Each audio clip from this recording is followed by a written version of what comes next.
Welcome to Cinecaps. Today I will show you a thriller, horror film from 2024 titled Humane. Spoilers ahead. Watch out and take care. In the aftermath of the world's ecological collapse, life has become a grim struggle against the relentless sun's UV rays. People shield themselves with umbrellas, while water, once abundant, has become a rare and precious resource. The government has introduced a controversial euthanasia enlistment program, enticing individuals to end their own lives in exchange for a substantial payout for their loved ones.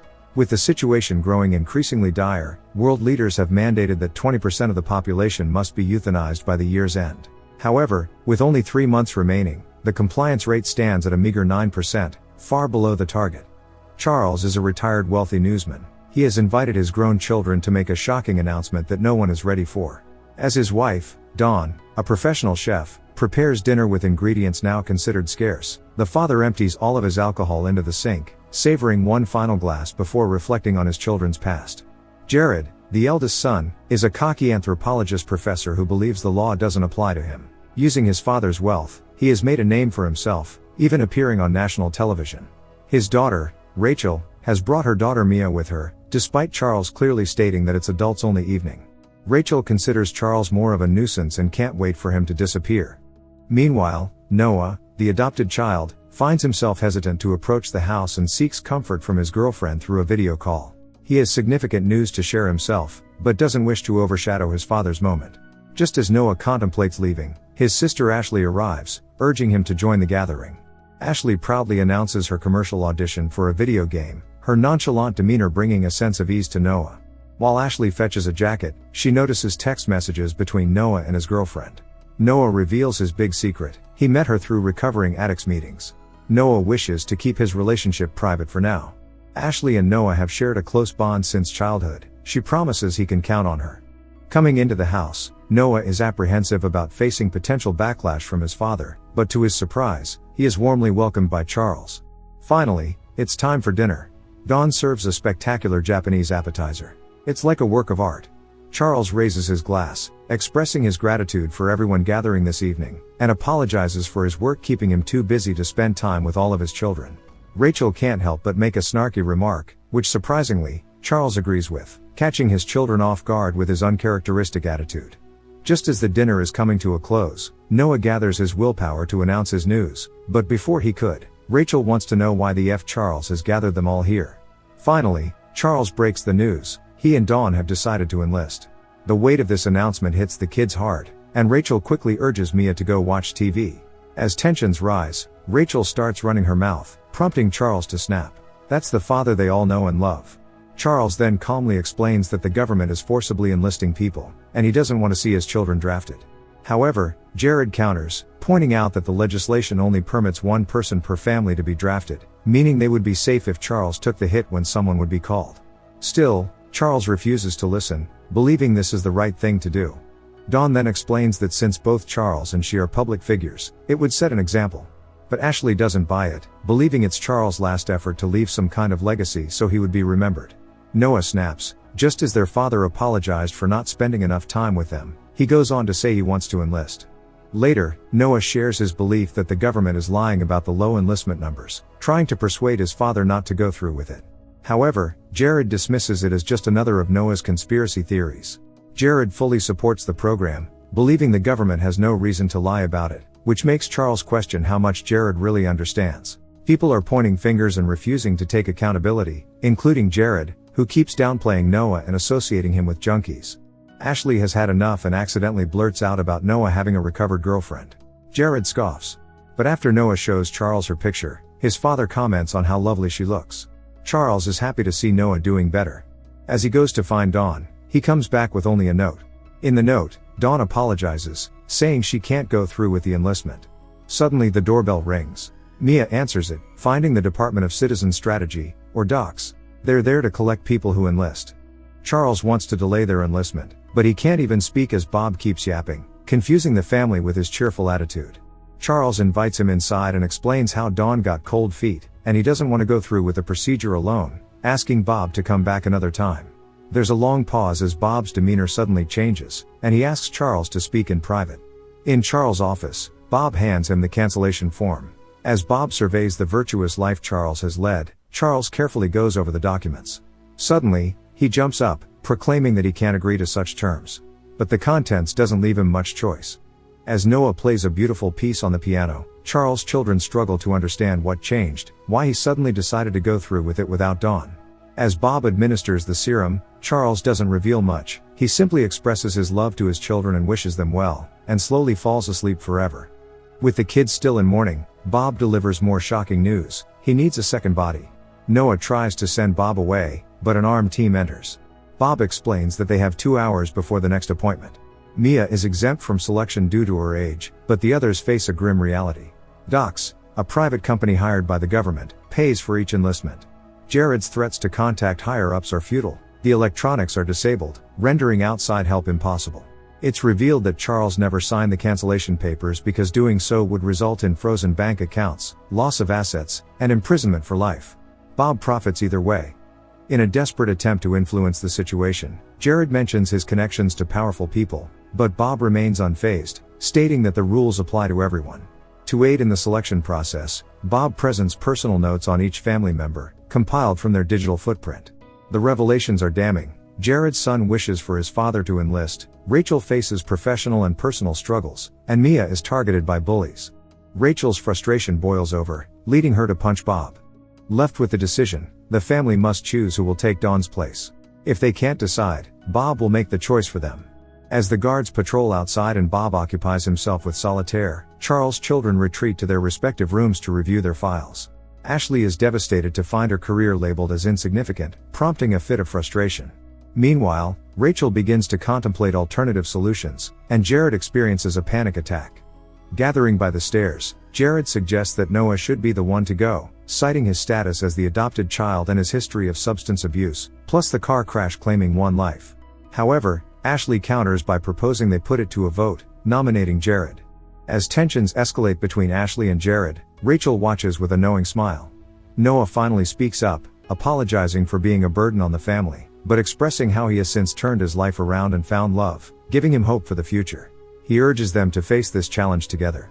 However, Rachel dismisses Noah's heartfelt plea, suggesting he shove his emotional story where the sun doesn't shine. The guards outside notice the porch light flicker, indicating that Charles' children have reached a decision. Leaving Mia alone, Bob enters the house with a smile, ready to execute the chosen one. However, the children have a question for him. How will Bob determine who will die? Bob confidently explains that he has a foolproof system, drawing straws. Rachel asks if it would suffice if they presented him with a body. Sensing her implication, Bob replies that he could figure something out. Bob returns to all his cards torn. Mia did it, because Bob's a bully. Inside, Rachel expresses her discomfort with the 1 in 4 chance of dying tonight. She reflects on her distant relationship with her siblings, admitting that she feels closer to her nail lady than to them.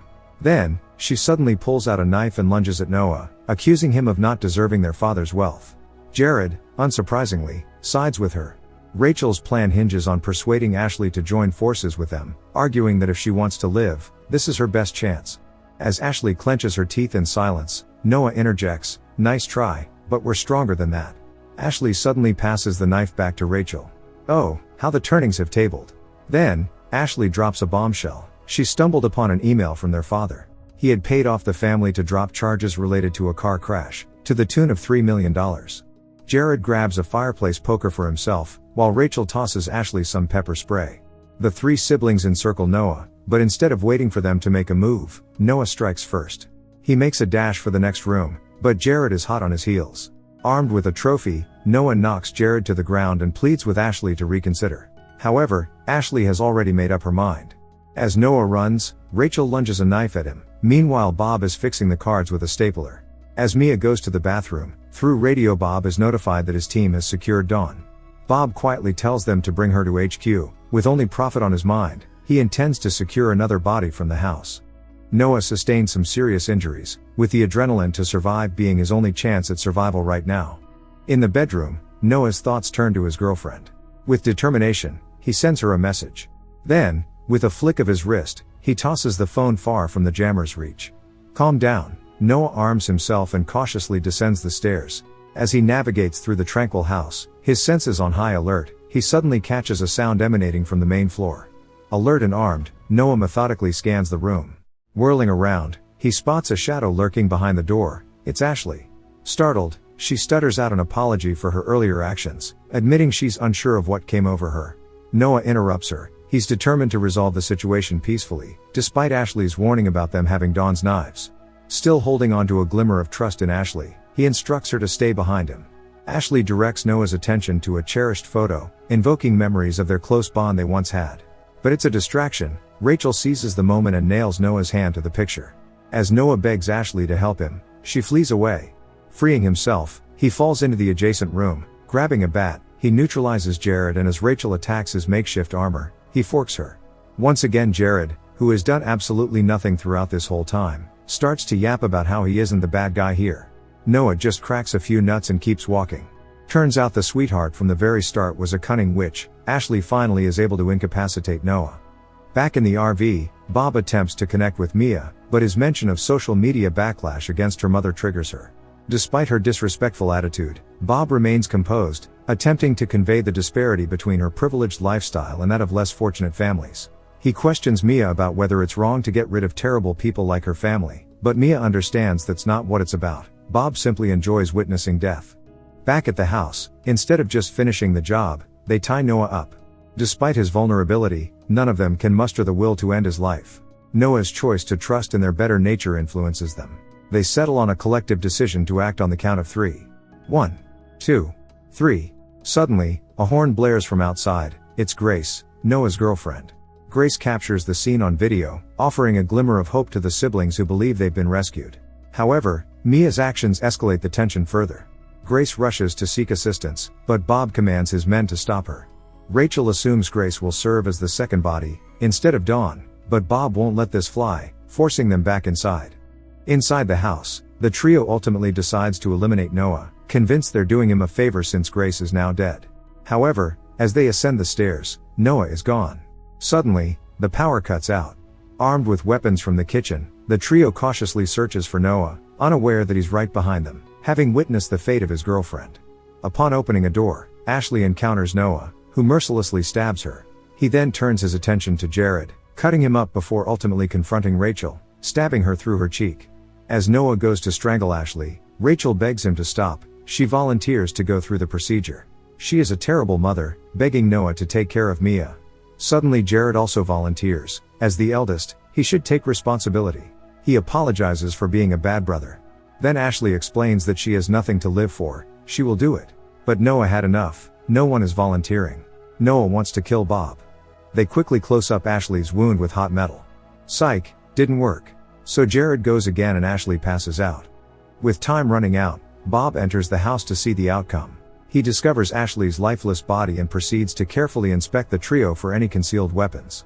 However, as Bob's guard momentarily lowers his defense, Ashley stabs him.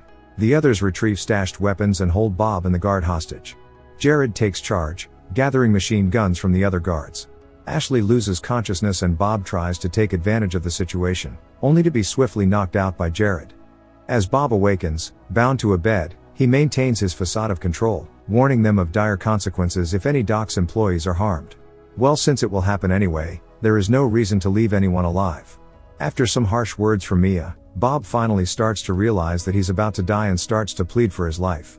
But they already tested the serum. They forgot to remove the air. He mentions that they have Dawn at the HQ, but that doesn't really help his case. Noah, unmoved by Bob's words, administers the serum. Some time later, Noah rises to fame as a renowned pianist, and this harrowing experience brings the family even closer together. Oh, and Bob is still alive too. The end. Thank you for watching. Subscribe for more videos like this.